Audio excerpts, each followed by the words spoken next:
Assalamualaikum. Gimana kabar kalian hari ini? Semoga semuanya sehat selalu ya.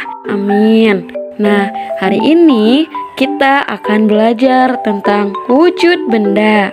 Wujud benda dapat dibedakan menjadi 3, yaitu ada benda padat, benda cair, dan benda gas. Oke, kita bahas satu-satu ya. Yang pertama, benda padat. Nah, contoh benda padat yaitu seperti kursi, pensil, penghapus, buku, apel, dan masih banyak contoh benda padat lainnya. Sifat benda padat memiliki bentuk dan ukuran yang tetap. Coba perhatikan, ada satu buah apel disimpan di atas piring. Bentuk apel tidak berubah kan? Begitu pula ketika apel kita masukkan ke dalam mangkuk. Bentuk apel masih tetap seperti semula. Bentuknya tetap, ukurannya pun tetap. Perhatikan contoh lain.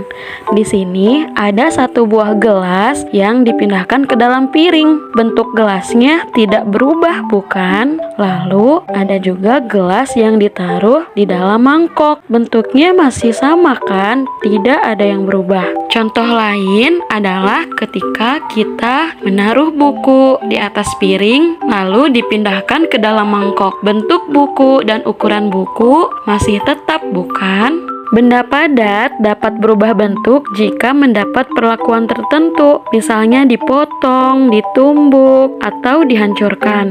Seperti halnya buah apel ini, ketika dipotong, bentuk apel dan ukuran apel akan berubah. Contoh lain adalah ketika batu yang ukurannya besar dihancurkan menjadi batu yang ukurannya lebih kecil, maka bentuk dan ukuran batu mengalami perubahan. Kita dapat menemukan benda padat lainnya seperti di dapur dan di kamar. Coba kalian bisa kan menyebutkan contoh-contoh lainnya? Lanjut, yang kedua, kita akan membahas tentang benda cair. Benda cair adalah benda yang bentuknya cair. Ini dia contohnya. Ada air putih, ada kopi, kecap, madu, susu, sirup, dan es. Nah, benda-benda yang disebutkan tadi adalah contoh benda cair. Sifat benda cair memiliki ukuran yang tetap dan bentuk yang berubah-ubah sesuai dengan wadah atau tempatnya. Coba perhatikan, ini adalah air dengan wadah yang berbeda-beda. Ketika air dimasukkan ke dalam gelas, maka air berubah bentuk menjadi gelas. Ketika air dimasukkan ke dalam mangkuk, air berubah bentuk menjadi mangkuk. Dan ketika air dimasukkan ke dalam botol, air pun berubah bentuk menjadi sebuah botol. Contoh lain, ini adalah minyak goreng yang dimasukkan ke dalam berbagai bentuk wadah. Kalian perhatikan ya,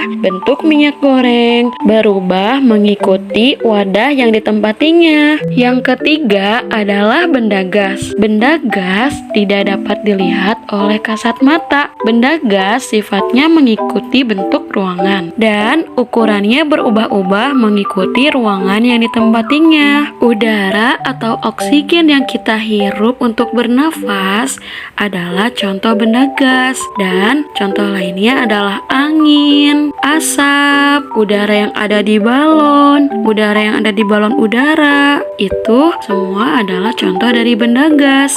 Benda gas, ukuran dan bentuknya berubah-ubah sesuai bentuk ruangan yang ditempati. Contohnya, ketika kita meniup balon yang bentuknya bulat, maka gas akan mengisi balon yang bentuknya bulat tersebut. Begitupun ketika kita meniup balon yang bentuknya love atau bentuk huruf atau bentuk angka dan lain-lain, maka gas tersebut akan menempati ruangan. Kesimpulan yang perlu kalian ingat, sifat benda cair bentuk berubah, ukurannya tetap. Sifat benda padat bentuk dan ukurannya tetap, dan sifat benda gas bentuk dan ukurannya berubah. Nah, begitu ya anak-anak. Mungkin sampai di sini dulu ya pembahasannya. Semoga dapat dimengerti dan difahami. Mohon maaf bila ada kesalahan dan kekurangan. Wassalamualaikum warahmatullahi wabarakatuh.